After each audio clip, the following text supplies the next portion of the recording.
संविधान के भाग 15 में निर्वाचन का जिक्र किया गया है। उसके बाद बाबा साहेब अम्बेडकर ने 15 जून 1949 को उक्त अनुच्छेद प्रस्तुत करते हुए कहा था कि पूरी निर्वाचन मिशनरी एक केंद्रीय निर्वाचन आयोग के हाथों में होनी चाहिए, जो रिटर्निंग ऑफिसर्स, मतदान अधिकारियों और अन्य को निर्देश जारी करने का हकदार होगा। आज सियासत नगरी में हम जिक्र करेंगे कि कैसे यह भाग का जिक्र किया गया है।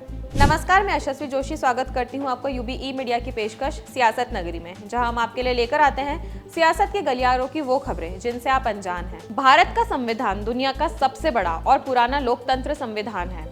भारतीय संविधान में जितनी विविधताएं हैं उतनी दुनिया की किसी संविधान में नहीं है। सबसे बड़ा लिखित संविधान होने का गौरव भारत के संविधान को प्राप्त है। आज भी भारत के लिखित संविधान की मूल प्रति को सुरक्षित रखा गया है।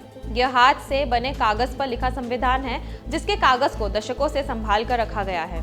हमारे संविधान ने भारत के हर नागरिक के लिए उनके अधिकार और कर्तव्य निर्धारित किए हैं।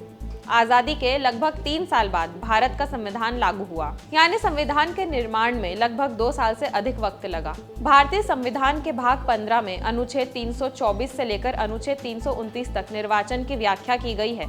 अनुच्छेद 324 निर्वाचनों का अधीक्षण, निदेशन और नियंत्रण का निर्वाचन आयोग में निहित होना बताता है। संविधान ने अनुच्छेद के 324 में ही निर्वाचन आयोग को चुनाव संपन्न कराने की जिम्मेदारी दी है।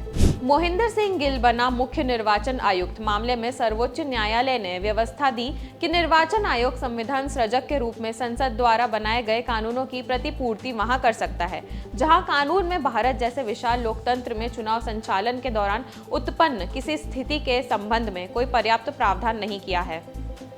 इन शक्तियों का उपयोग करते हुए आयोग आदर्श आचार संहिता लागू करता है। ध्यान देने वाली बात यह है कि पिछले दिनों निर्वाचन आयोग ने सर्वोच्च न्यायालय को बताया था कि जाति और धर्म के नाम पर मतदान की अपील करने वाले नेताओं के खिलाफ अनुशासन के अंतर्गत कार्यवाही हेतु आयोग के पास शक्तियां सीमित है। इसके अलावा अगर इसकी शक्तियों के बारे में बात करें तो यह भारत में चुनाव कार्य को निष्पक्ष रूप से संपन्न कराने के लिए उत्तरदायी है। इसे संसद, राज्य विधायिका और राष्ट्रपति एवं उपराष्ट्रपति के पद हेतु चुनाव कार्य संपन्न कराने का जिम्मा दिया गया है। यह प्रत्येक चुनाव में राजनीतिक दलों के लिए आदर्श आचार संहिता लागू करता है, ताकि लोकतंत्र की गरिमा कायम रहे। यह राजनीतिक दलों को विनियमित करता है तथा उन्हें चुनाव लड़ने के लिए पंजीकृत करता है। यह प्रत्येक चुनाव में प्रत्याशी द्वारा धन खर्च किए जाने की सीमा तय करता है। यह सुनिश्चित करता है कि सभी राजनीतिक दल अपनी वार्षिक एवं आर्थिक रिपोर्ट जमा करें। चुनाव के बाद दिशा निर्देशों के उल्लंघन के मामले में यह सदस्यों को अयोग्य ठहरा सकता है। तो यह थी हमारी आज की एक सियासती रिपोर्ट, और आपको हमारा यह कार्यक्रम कैसा लगा, अपने विचार हमसे जरूर साझा करें। वीडियो पसंद आए तो इसे लाइक और शेयर करें, साथ ही चैनल को सब्सक्राइब जरूर करें। सियासत नगरी आपके लिए लाता रहेगा ऐसी ही सियासती खबरें। तब तक के लिए धन्यवाद।